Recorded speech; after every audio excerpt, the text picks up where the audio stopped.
नमस्कार दोस्तों, मैं हूं गोपाल और आप देख रहे हैं आपका अपना YouTube channel science academy. Science academy में आपका स्वागत है। तो आज आपके लिए एक नया चैप्टर लेकर आया हूं जिसका नाम है प्रोबेबिलिटी यानी कि प्रायिकता। तो प्रायिकता इसलिए लेकर आया गया है कि आपके परीक्षा में प्रायिकता से भी सवाल आते हैं। तो आज पढ़ते हैं हम लोग प्रायिकता। तो प्रायिकता ध्यान से देखेंगे आप लोग।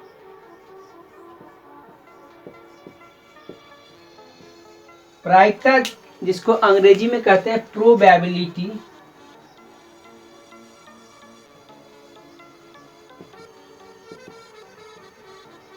अंग्रेजी में कहते हैं प्रोबेबिलिटी। तो हम लोग सीखेंगे, आज समझेंगे थोड़ा सा प्रोबेबिलिटी क्या है। और बाकी के बाद जो है हम लोग ज़्यादा डिप्स में नहीं जाएंगे। क्योंकि हमारे परीक्षा में जिस प्रकार से सवाल आते हैं हम उसी सवाल को बनाना सीखेंगे और सवाल किससे बनाया जाता है आसानी से उसको हम लोग सीखेंगे। तो पहली बात हम लोग जानते हैं कि प्रायिकता होता क्या, कहते किसको है। ठीक है, तो प्रायिकता का मतलब होता है संभावना। जैसे कि हम लोग क्या करते हैं, कहीं पर कोई मैच खेलते हैं तो मैच में दो टीम जब मैच खेलती है तो हम लोग बातें करते हैं कि टीम ए या टीम बी के जीतने की संभावना अधिक है। ठीक है, वैसे ही जब कोई दो व्यक्ति ताश खेलता है, जुआ खेलता है, तो उसमें जीतने की संभावना या फिर हारने की संभावना वाली जो बात करते हैं। ठीक है, कभी कभी आप देखते हैं कि मौसम विज्ञान क्या करता है, मौसम विभाग आपके लिए बारिश होने की संभावना देता है। जब आप कोई रिजल्ट परीक्षा देते हैं तो उसमें रिजल्ट में क्या पास होने फेल होने की ऐसा संभावना वाला बात करते हैं। तो ये सब जो बात है, इसी बात को मैथमेटिक्स रूप में आप जब प्रेजेंट करते हैं, प्रस्तुत करते हैं, इसी को हम लोग कहते हैं प्रायिकता यानी संभावना। ठीक है, इतना बात आप समझ गए, बस इसको समझना था, रट्टा नहीं मारना। आपके परीक्षा में ऐसा नहीं पूछा जाएगा प्रायिकता किसे कहते हैं। ठीक, तो अब हम जानना चाहते हैं कि प्रायिकता पर कैसे सवाल आएगा और उस सवाल में क्या क्या हो सकता बात। तो सबसे पहले इस बात को समझिए, जैसे कि प्रायिकता में अब कोई आप मैच खेलते हैं तो टॉस करते हैं, सिक्का उछालते हैं। ठीक है, तो सिक्का उछालते हैं तो सिक्का में दो पार्ट्स होते हैं, एक होता है हेड और एक होता है टेल। वैसे ही जब आप लूडो छक्का खेलते हैं तो पासा फेंकते हैं, उसमें 6 पार्ट्स होते हैं। ठीक है, तो अब आप इस बात को समझिए, जैसे यदि पासा को हम फेंकेंगे तो उसमें 1 से लेकर 6 आने की संभावना होती है। ठीक है, वैसे ही जब आप एक सिक्का को फेंकेंगे तो उसमें क्या होगा, या तो चित या तो पट, यानी कि या तो हेड या तो टेल आने की संभावना होती है। तो इसका मतलब हुआ किसी भी चीज को जब आपको क्वेश्चन में दिया जाएगा कि सिक्का को उछाला जाता है तो इसमें 2 पार्ट्स होते हैं। ठीक है, एक चित और पट। तो जितने पार्ट्स हो सकते हैं संभावित, उसको कहते हैं कुल संभावना। यानी कि सिक्का में कुल संभावना कितनी हो सकती है, 2। वैसे ही जब छक्का को फेंकेंगे यानी कि पासा को फेंकेंगे तो उसमें 6 संभावित घटना हो सकती है। तो अब आप ध्यान से देखिए, जब आप सिक्का को फेंकिएगा तो या तो सिक्का फेंकिएगा तो आपके सामने या तो हेड आएगा या तो आपके सामने टेल आएगा। यही आ सकता है एक सिक्का को जब आप ऐसे फेंकिएगा। ठीक है, तो ऐसे प्रकार के सवाल में आपसे पूछा जा सकता है, एक सिक्का को फेंका गया तो उसके हेड आने की संभावना यानी कि हेड आने की प्रायिकता क्या है। तो सबसे पहले आप इस बात को लिखिए कि प्रायिकता जब निकालेंगे तो क्या एक छोटा सा फॉर्मूला होता है। इसका मतलब प्रायिकता, अब प्रायिकता देखिए P है तो P से डिनोट करते हैं, और आप जो ये सब खेल करते हैं यानी पासा फेंकते हैं, इसको घटना कहा गया, इवेंट कहा गया। इसलिए प्रायिकता को PE से डिनोट करते हैं। प्रायिकता को किसे डिनोट करते हैं, PE से। इसको कहते हैं P, प्रायिकता को PE से डिनोट करते हैं। तो अब देखिए, आपको जब ये सिक्का फेंके हैं तो इसमें आपसे पूछा गया कि हेड आने की प्रायिकता क्या है। इसके लिए आप एक हल्का सा फॉर्मूला लिखेंगे, यानी कि कभी भी चाहे प्रायिकता के लिए सिक्का फेंका जाए या आपको पासा फेंका जाए या कोई भी चीज ऐसा फेंका जाए जिसमें कुल कितने होते हैं, तो कुल हमेशा नीचे, और जिसके बारे में पूछा जाएगा उसको काउंटिंग करेंगे कितनी बार आ सकता है, तो वह आप ऊपर लिखेंगे। यानी कि इसको लिखा जाता है, ठीक है, यानी कुल परिणाम, इसको नीचे में लिखते हैं कुल परिणाम, और ऊपर में लिखते हैं संभावित परिणाम। ऊपर में क्या लिखेंगे, संभावित परिणाम। ठीक है, तो जैसा कि आप देखिए इसको, अब देखिए किताबी भाषा में कुछ और भी लिखा हो सकता है, आप इस बात को समझिए कि हेड और टेल बोला है, इसमें कुल कितने हुए, हेड और टेल आएंगे सिक्का में, हेड और टेल आने की संभावना, तो कुल संभावना कितने हुए, तो 2, इसके लिए 2 हुआ। अब इसमें से जिसकी बात कहेगा, अगर हेड की बात करा तो हुआ 1 आ रहा, टेल की बात करा तो हुआ भी 1 आ रहा। तो इसके लिए अगर आपको हेड की प्रायिकता बोलेगा तो इसमें आप बोलेंगे हेड कितना बार, 1 बार, और नीचे कुल कितना बार, तो 2 बार। तो इसके लिए हेड आने की प्रायिकता कितना हो गया, 1/2। ठीक है, इस बात को आप समझ गए हैं। इसी प्रकार आप ध्यान से देखिए, थोड़ा सा समझिए। तो अब आप देखिए कि आपको एक सिक्का फेंकेंगे तो कुल 2 परिणाम आए हैं। ठीक है, इस बात को आप समझ गए। इसी प्रकार जब आप 2 सिक्का को फेंकिएगा तो कुल परिणाम कितने, 2 सिक्का को एक साथ जब फेंकिएगा तो कुल परिणाम कितने आ सकते हैं, तो ध्यान दीजिए। तो अब एक सिक्का की बात हटाए, अब 2 सिक्का की बात करते हैं। देखिए 2 सिक्का जब फेंकिएगा तो हो सकता है कि दोनों सिक्का में आपका हेड आ जाए, नहीं ध्यान से थोड़ा सा समझिएगा, दोनों सिक्का में आपका हेड आ जाए। हो सकता है एक सिक्का में हेड आए, एक सिक्का में टेल आ जाए। हो सकता है इसमें अब टेल आया, इसमें हेड आए। हो सकता है कि दोनों में टेल और टेल आए। तो अब आप क्या देख रहे हैं कि 2 सिक्का को जब एक साथ फेंकते हैं तो कुल परिणाम कितने आ सकते हैं, तो आप देखिए 1 2 3 और 4, इससे ज्यादा नहीं आ सकता, अलग संभावना। ठीक है, यानी कि कहने का मतलब हुआ कि किसी भी चीज को जब उछालते हैं तो उसमें कितना फेस होता है, तो उस फेस में क्या करते हैं, उससे पता लगाते हैं कि कितना उसका कुल परिणाम होगा। तो अब देखिए एक बार जब एक सिक्का फेंके थे तो 2 परिणाम आया था कुल। अब इस बार 2 सिक्का फेंके तो इसमें कितना, 4 परिणाम आया। इस बात को आप समझिए, जब एक सिक्का को फेंकिएगा तो कुल परिणाम कितना आएगा, यह 2 आएगा। जब 2 सिक्का को फेंकिए तो आपको कुल परिणाम कितना आया, यह आया 2 पर पावर 2, 4 आ गया। ठीक है, इसी प्रकार जब आपको कभी कभी 3 सिक्का फेंकने की बात करेगा तो इसमें कुल परिणाम कितना आएगा, 2 पर पावर 3 आएगा, यानी कि 8 आएगा। इस बात को आप समझ गए हैं, कहीं कोई दिक्कत नहीं है। तो अब आप देखिए, आपने इस 4 सिक्का को फेंक लिए हैं, तो आपको इस 4 सिक्का में कैसे सवाल आ सकता है, तो ध्यान दीजिए। 2 सिक्का फेंके हैं, तो 2 सिक्का जब फेंके हैं तो इसमें कुल परिणाम कितना आया, 4। तो अब आप देखिए, इसको मैं मिटा देता हूं, आप इसको समझ जाइए। एक सिक्का फेंकेंगे तो कुल परिणाम कितना आएगा, 2। 2 सिक्का फेंकेंगे तो कुल परिणाम कितना आएगा, 4। और 3 सिक्का फेंकेंगे तो कुल परिणाम 8 आएगा, 2 पर पावर 3। ठीक है, इस बात को आप समझ गए। अब देखिए इसमें 2 सिक्का में आपसे क्या पूछा जा सकता है, तो 2 सिक्का में जैसे ध्यान दीजिए, आप इस फोटो को आराम से देखिए। यहाँ हेड है, यहाँ हेड है, यहाँ हेड है, यहाँ टेल है, यहाँ टेल है, यहाँ हेड है, यहाँ टेल, यहाँ टेल। ठीक है, तो अब देखिए क्वेश्चन कहेगा कि 2 सिक्कों को यादृच्छिक रूप से फेंके। किताबी भाषा, यादृच्छिक रूप का मतलब होता है किसी प्रकार का बाधा विघ्न नहीं होना चाहिए, किसी प्रकार का चीटिंग नहीं होना चाहिए। ऐसे हाथ में लिए सीधे ऐसे फेंक दिए। ठीक है, तो 2 सिक्का को जब फेंके हैं, इसमें आपको क्वेश्चन बोल सकता है कि 2 सिक्का को एक साथ फेंका गया है तो दोनों सिक्का में हेड आने की क्या प्रायिकता है। आपने 2 सिक्का फेंका है तो कुल परिणाम आपका कितना है, कुल परिणाम आपका 4 है, तो नीचे 4 लिख देंगे। अब इसमें से देखिए कि दोनों में हेड यानी कि दोनों में एच आना चाहिए, तो देखिए दोनों में एच कितनी बार आया, सिर्फ 1 बार आया, नहीं, तो इसका मतलब यहाँ पे 1 होगा, यानी कि दोनों सिक्का में हेड आने की जो संभावना है, प्रायिकता हुआ 1/4 है। इसी को सवाल को आपको बदल सकता है, ध्यान से देखते रहिएगा। ठीक है, इसी में सवाल क्या बदल सकता है, कहेगा कि कम से कम 1 हेड आना चाहिए। इसका मतलब आप पूरे परिणाम में देखिए कम से कम 1 एच कितनी बार है, तो देखिए यहाँ भी एच है, यहाँ भी एच है, यहाँ भी एच है, यानी कि कम से कम 1 एच आने की प्रायिकता जो है ऊपर में 3 और नीचे में 4, यानी 3/4 इस सवाल का आंसर। ठीक है, ऐसे आपसे बोल सकता है कि कम से कम 1 क्या आना चाहिए, टेल आना चाहिए, तो टेल देखिए 1 2 3 बार है, तो इसकी भी प्रायिकता आपको हो जाएगा 3/4। ठीक है, इस बात को आप समझ रहे हैं।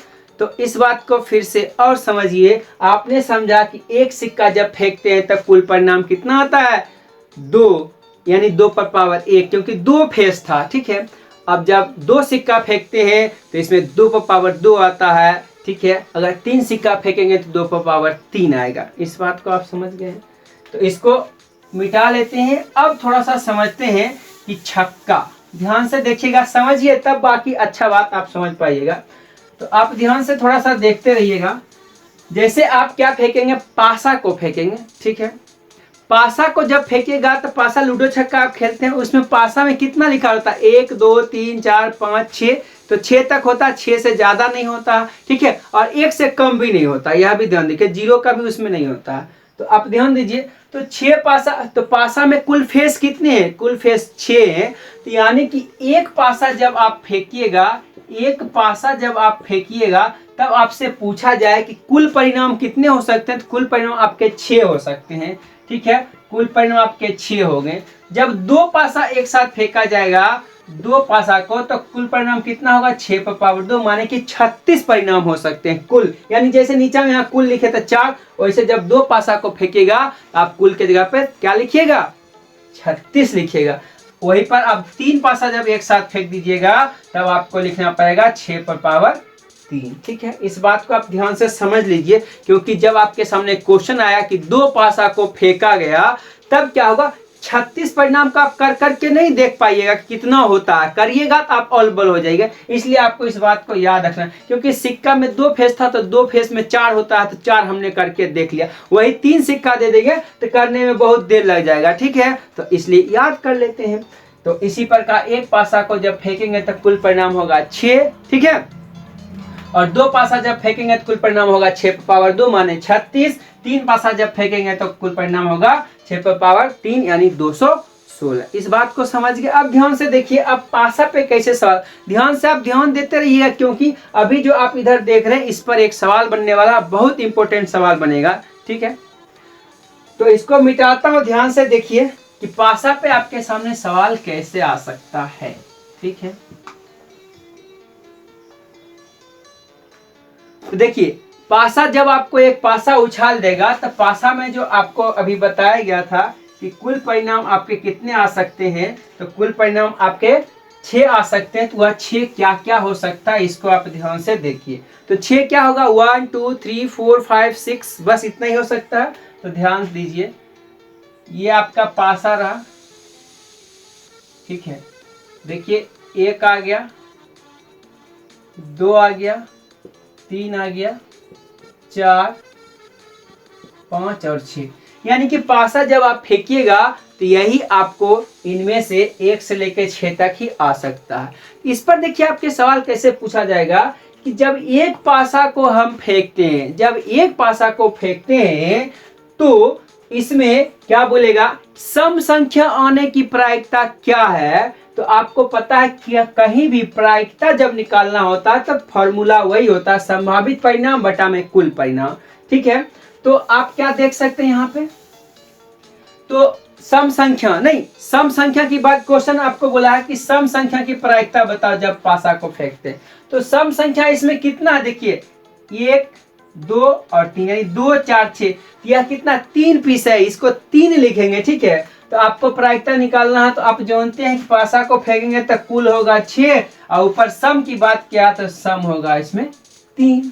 तो इसका सॉल्यूशन करेंगे तो यह भी आएगा 1/2, ठीक है।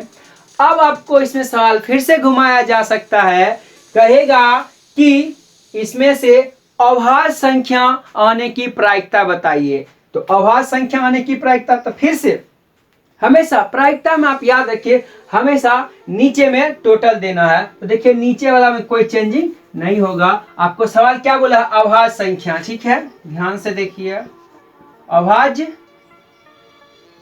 संख्या। अभाज्य संख्या इसमें कितना है वह देखिए, 2 है, 3 है, 5 है। इस बार भी 3 संख्या है, तो 3/6, इसका भी आंसर आ गया 1/2। नहीं, अब थोड़ा सा ध्यान दीजिए, कभी कभी आपको इस सवाल में पूछ सकता है कि एक पासा को फेंका गया है, एक पासा को जब आप फेंकिएगा तो पूछ रहा है कि 7 आने की प्रायिकता क्या है, क्या बोल रहा है, 7 आने की प्रायिकता क्या है। तो इसमें आप देखिए 7 है, इसमें नहीं है, तो इसका मतलब यहाँ पे क्या लिखेंगे 0, इसका सॉल्यूशन क्या हो जाएगा 0, ठीक है।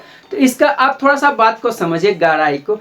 हमने क्या बोला इसमें 7, यानी कि पासा में 6 से ज्यादा होता नहीं है, ठीक है। तो 7 आएगा कहाँ से? इसका मतलब अगर 7 की बात किया है तो इस प्रकार की बात को हम बोलते हैं असंभावित, नहीं क्या बोलते हैं? असंभावित परिणाम, यानी कि इसकी संभावना कभी हो ही नहीं सकते है। तो असंभावित परिणाम की जो प्रायिकता आया हुआ कितना आया? 7 आया। असंभावित परिणाम की प्रायिकता कितना आया? 7 आया, सॉरी 0 आया, ठीक है। तो कभी भी असंभावित वाला बात करे, इसकी संभावना नहीं है, तो उसका आंसर प्रायिकता कितना होगा? 0 होगा, ठीक है।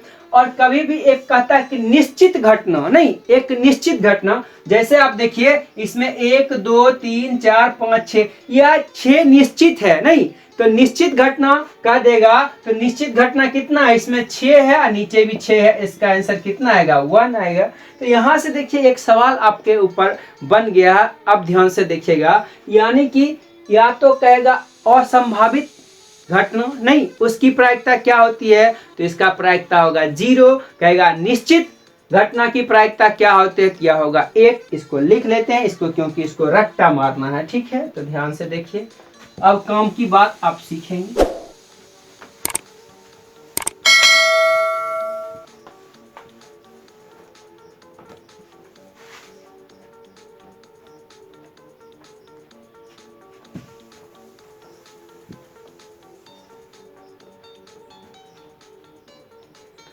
तो सबसे पहले आपने क्या सीखा कि प्रायिकता का जो फॉर्मूला होता है संभावित परिणाम बटा में कुल परिणाम, ठीक है। अब हम सीखेंगे असंभावित परिणाम की प्रायिकता क्या है। तो इसको सीधे रट्टा मारना, क्योंकि आपने करके देखा है, इसको याद कर लेना है। असंभावित क्या लिखना है? असंभावित, असंभावित घटना की प्रायिकता, असंभावित घटना की प्रायिकता बराबर आपको रट्टा मारना है 0। क्या मारना है? रट्टा मारना है 0। यहीं पर आपके सामने क्वेश्चन आ सकता है कि निश्चित घटना की प्रायिकता क्या होगी? तो निश्चित की घटना की प्रायिकता 1 होती है, इसको रट्टा मार लेना है। निश्चित घटना की प्रायिकता यह कितना होगा? आपका 1 होगा, ठीक है। यह बात आप सीख गए हैं, समझ गए हैं। अब आप ध्यान दीजिए कि अब एक चीज आप गौर कीजिएगा, ठीक है। आपको यहाँ देखे थे, ठीक है, यहाँ से आप ध्यान से पीछे वीडियो करके देखिए। तो आपको जब भी कोई भी सवाल, आपको 3 4 5 सवाल मैं बोला था, बोल बोल के उसका आंसर सॉल्यूशन किया था। तो इसमें आपने क्या देखा था कि जब भी उसका आंसर आता था, देखिए कभी आपको आया होगा 1/2, कभी आया था 3/4, कभी आया था 1/6, नहीं कभी आया था 1/2, इस प्रकार से आपको अलग अलग आया था, ठीक है। तो आपने कुछ नोटिस किया, आपने क्या नोटिस किया कि आप देखिए कि प्रायिकता 1/2 मतलब क्या हुआ? आधा हुआ। 3/4 मतलब यह भी हुआ 1 से कम ही हुआ। 1/6 यह भी 1 से कम हुआ, ठीक है। यानी कि आपने देखा कि एक बार जो असंभावित घटना था उसका 0 आया और निश्चित घटना 1 आया, अब बाकी जो कुल आया था वो सब 1 से कम आया। इसका मतलब हुआ कि प्रायिकता जो होती है उसका जो वैल्यू होता है वह 0 और 1 के बीच में होता है, ठीक है। इसका खास मतलब हुआ कि 0 से शुरू हो सकता है, यानी कि 0 हो सकता है, 1 हो सकता है और इसके बीच में हो सकता है। यानी आप इसको रट्टा मार सकते हैं। क्या मार सकते हैं? आपसे पूछा जाएगा कि P जो होता है, P बराबर होता है वह 0 ग्रेटर देन, यानी कि 0 equal to greater than P और लेस देन क्या होता है? 1।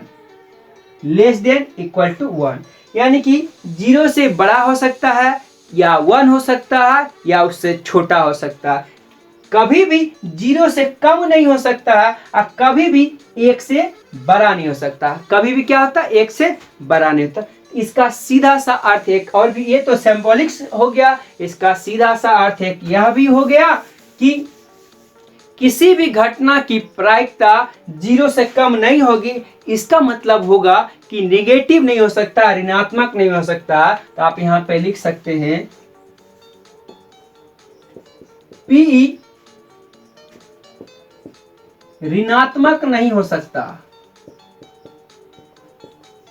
ऋणात्मक नहीं हो सकता, यानी कि कभी भी प्रायिकता का मान ऋणात्मक नहीं हो सकता, माइनस में नहीं हो सकता। ठीक है, इस बात को आप इतना तक इसको अच्छी तरह से लिख लीजिए।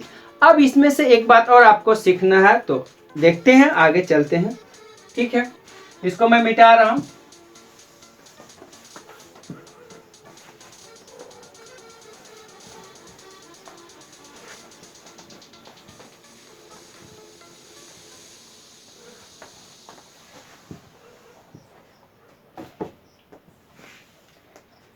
एक चीज अब और आपको सीखना है, इसमें क्या सीखना है ध्यान दीजिए।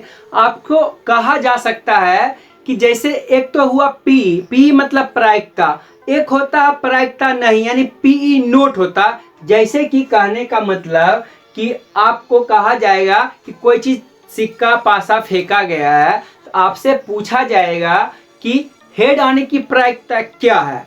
तो ऐसे करके जब आप छक्का फेंकिएगा तो छक्का में पूछा जा सकता है कि 3 आने की प्रायिकता क्या है, 4 आने की प्रायिकता क्या है। तो ऐसे ही जब आपको क्या करें, एक थैला दिया जाएगा, तो उसमें लाल पीला काला मिला दिया जाएगा, तो उसमें से निकालिएगा लाल गेंद, कहेगा कि लाल आने की प्रायिकता क्या है। तो कभी कभी इस सवाल को घुमाता है कि जैसे लाल पीला तो है ही, उसमें से किसी का बात बोल देगा लाल पीला हरा, कहेगा कि पीला नहीं होने की प्रायिकता क्या, यानी नहीं वर्ड जिसमें लगाएगा उसको हम पीई नोट से डिनोट करते हैं, यानी कि ऐसे पीई नोट ऐसे लिख देंगे। इसको कहते हैं नहीं की प्रायिकता, इसको कहते हैं हाँ की प्रायिकता, माने होने की प्रायिकता, इसमें बोलेगा नहीं होने की प्रायिकता। ठीक है, इसको पी नोट से डिनोट करते हैं। तो इस पर एक फॉर्मूला बनता है। क्या फॉर्मूला बनता है, यानी कि पीई प्लस पीई नोट बराबर होता है 1। इस बात को आप समझ गए, कहीं कोई दिक्कत नहीं है। ठीक है, तो इस फॉर्मूला को भी आप रट्टा मार लेंगे, इस पर भी आपके सामने बहुत से सवाल आएंगे, ये आपको हेल्प कर सकता। जैसे देखिए इसका कैसे हेल्प कर सकता, तो ध्यान दीजिए। जैसे आप एक छक्का को फेंकेंगे तो छक्का में आपको क्या आ सकता है, 1 से लेकर 6 तक आ सकता है 1 2 3 4 5 और 6 ऐसा आ सकता है। तो जैसे इसमें बोलेंगे कि एक पासा को जब हम फेंके हैं तो इसमें बोलेंगे कि 5 आने की प्रायिकता क्या है, तब तो इसका आंसर आप लिखेगा पीई। नहीं तो पी का वैल्यू क्या होता है, नीचे में कुल होता है, तो कुल तो आपका 6 है और 5 1/6 आ गया। अब इस सवाल को मैं बदल दूंगा, कहूंगा कि एक पासा को फेंका गया है, 5 नहीं आने की प्रायिकता बताइए। यहाँ तो हाँ की बात किया हूं, नहीं की बात करेंगे। इस समय आप क्या करेंगे, पीई नोट बराबर क्या होगा इसको निकालना है। तो आप जानते हैं कि पी या पी प्लस नोट बराबर कितना होता है, 1 होता है। तो इसके वैल्यू पे आप x यहाँ पे लिख सकते हैं। अब आप इसका फॉर्मूला, इस फॉर्मूला को आप यूज कर दीजिएगा, तो आप क्या लिखिएगा, p का वैल्यू कितना 1। अब इसको मैं मिटा देता हूँ। ठीक है, तो आप क्या देख रहे हैं, p का वैल्यू है 1/6 और प्लस पी नोट का वैल्यू आपको निकालना है। ठीक है, अब बराबर होता है 1। तो यहाँ पर आप x लिखिएगा, ठीक है, या पी नोट ही लिखे, कहीं कोई दिक्कत नहीं है। तो यहाँ क्या होगा, 1/6 प्लस x बराबर 1। इसको जब उधर कीजिएगा तो x बराबर हो जाएगा 1 माइनस 1/6। ठीक है, इसका सोल्यूशन कीजिएगा तो 5/6, यानी कि पी नोट का जो वैल्यू आया, यानी कि 5 नहीं आने की जो प्रायिकता आया, वह कितना आया, 5/6। इस बात को समझ गए हैं, तो ठीक है, देखते हैं। आज के लिए बस इतना है, फिर से मिलते हैं अगले वीडियो में। तब तक के लिए नमस्कार, बाय।